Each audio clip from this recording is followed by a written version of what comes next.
Hello everyone, mini ব্লগটা ছাড়তে একটু দেরি হয়ে গেল। তো আমাদের রিসর্ট থেকে ট্যাক্সি করে চলে আসি এই স্ট্যান্ডটার নামটা আমি ঠিক জানি না। এখান থেকে গাড়ি করে, নতুন করে গাড়ি করে আমরা যাব নর্থের দিকে, মানে নর্থ সিকিমে। তো কোথায় যাচ্ছি নর্থ সিকিমে সেটা জানতে হলে অবশ্যই ভিডিওটা কন্টিনিউ দেখো।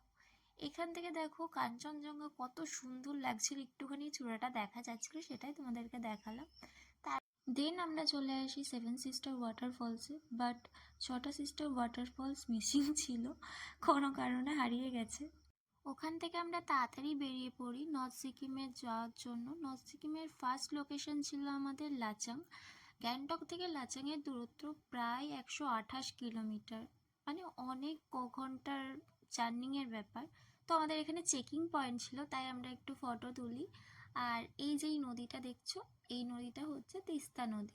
এখানকার ভিউ জাস্ট অসাধারণ ছিল, চোখে যেটা দেখছি ক্যামেরায় কিন্তু পুরোই আলাদা।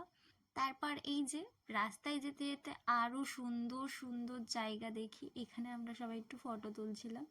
এই যে কুকুরটাকে দেখছো, কুকুরটা কিন্তু বহুত খুব খুব সুইট, তাই আমি ওকে একটুখানি বিস্কুট খাওয়াচ্ছিলাম রাস্তার মধ্যেই।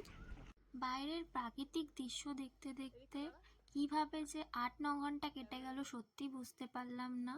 যেতে যেতে প্রায় রাতই হয়ে গেছিল, কারণ তোমরা সবাই জানো নর্থ সিকিম বন্ধ ছিল প্রায় 1.5 বছর ধরে। ধস নামার কারণে রাস্তা প্রচণ্ড খারাপ হয়ে যায়। যেখানে 4 ঘন্টার রাস্তা, সেখানে আমাদের ঘুরে আসতে প্রায় 8-9 ঘন্টা লেগে যায়।